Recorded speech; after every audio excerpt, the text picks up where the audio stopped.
Halo semuanya, selamat datang kembali di sesi bedah taktik kita. Nah, hari ini kita punya bahasan yang luar biasa menarik nih. Kita nggak cuma sekedar ngebahas siapa yang menang atau kalah, tapi kita bakal ngebedah gimana pelatih Spanyol, Luis de la Fuente, memenangkan pertarungan catur taktik yang super intens di atas lapangan hijau melawan Prancis. Ini bukan sekedar soal siapa yang larinya paling kencang atau tendangannya paling keras ya. Ini murni sebuah masterclass tentang gimana Spanyol ngebongkar sistem pertahanan rumit dengan sangat rapi. Seru banget kan? Oke, mari kita bedah ini. Anggap aja ini playbook taktik kita buat hari ini. Pertama, taktik cerdik de la Fuente. Kedua, memanipulasi pressing tim Prancis. Ketiga, kunci eksploitasi sisi kiri. Keempat, dominasi melalui mode kontrol. Dan kelima, celah transisi yang terabaikan. Langsung aja yuk, kita mulai. Masuk ke bagian pertama, taktik cerdik de la Fuente. Di sini kita bakal ngelihat ide besar di balik permainan Spanyol. Cerita utama dari pertandingan ini sebenarnya bermuara pada satu hal, gimana sih cara ngebongkar masalah pertahanan yang kompleks? Asal kalian tahu ya, senjata utama Spanyol di sini tuh bukan cuma ngandalin skill individu pemainnya yang emang jago-jago. Lebih dari itu, ini murni soal penempatan posisi dan pergerakan tanpa bola yang levelnya udah superior. Spanyol ini main pakai sistem yang dirancang super teliti. Setiap pergeseran pemain, setiap langkah, itu punya tujuan spesifik buat merusak struktur lawan. Ibaratnya tuh kayak main puzzle yang disusun dengan sempurna. Lanjut ke bagian kedua, memanipulasi pressing tim Prancis. Kita lihat gimana Spanyol ngadepin tekanan awal Prancis.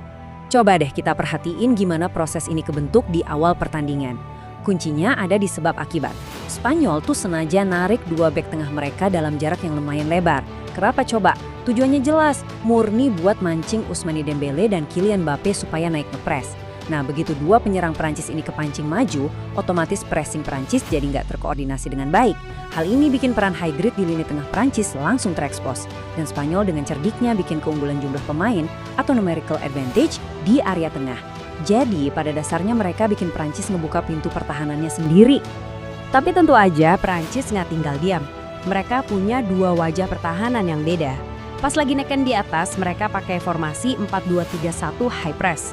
Spanyol sih santai aja ngelewatin pressing tinggi ini karena menang jumlah pemain tadi.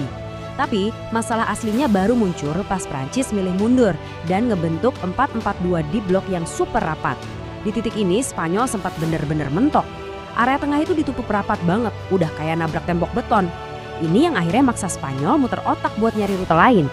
Nah, yang bikin slide ini bener-bener menarik adalah kita masuk ke bagian ketiga, kunci eksploitasi sisi kiri.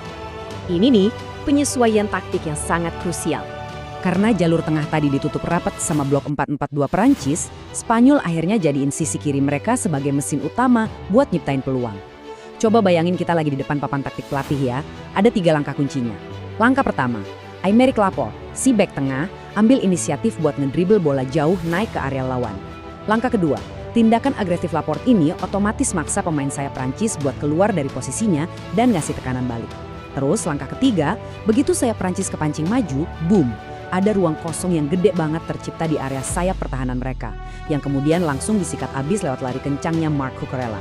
Sederhana, sistematis, dan pastinya mematikan. Sekarang tensi pertandingannya mulai beda. Masuk ke bagian keempat, dominasi melalui mode kontrol saat Spanyol mulai mendikte tempo permainan. Begitu Spanyol berhasil manfaatin celah tadi dan ngambil keunggulan skor, dinamika pertandingan berubah drastis jadi apa yang kita sebut sebagai mode kontrol. Apa sih maksudnya? Jadi ini tuh pergeseran psikologis sekaligus taktis yang bener-bener disengaja. Spanyol nggak lagi main buru-buru. Mereka mendominasi penguasaan bola bukan cuma buat ngulur waktu loh. Mereka sengaja ngelakuin itu buat mancing rasa frustrasi pemain Prancis.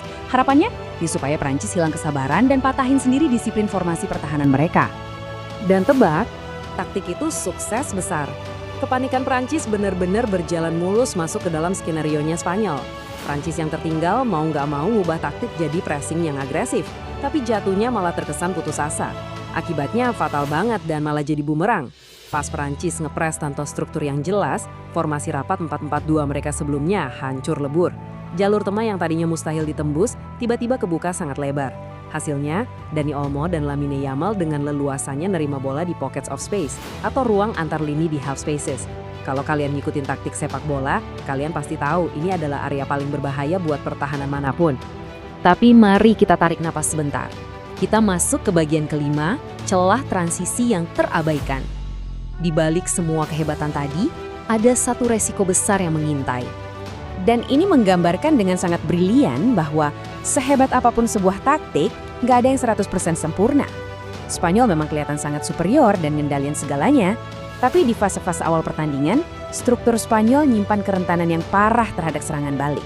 Back sayap mereka mainnya terlalu tinggi pas nyerang, yang otomatis ninggalin celah ruang masif di lini belakang.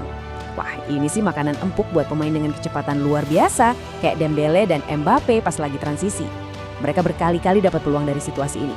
Fakta bahwa Spanyol nggak kebobolan lebih banyak itu murni karena Prancis aja yang nggak gagal memanfaatin peluang-peluang emas tersebut. Nah, fakta tadi ngebawa kita ke satu pemikiran akhir yang wajib banget kita renungkan.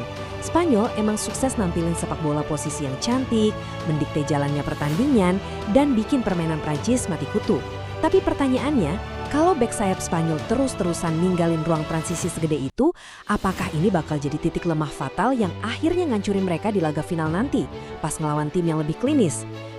Ini pastinya jadi hal yang harus kita amati dengan saksama. Terima kasih banyak udah gabung di Bedah Taktik hari ini, teruslah menganalisis pertandingan, dan sampai jumpa di sesi seru berikutnya.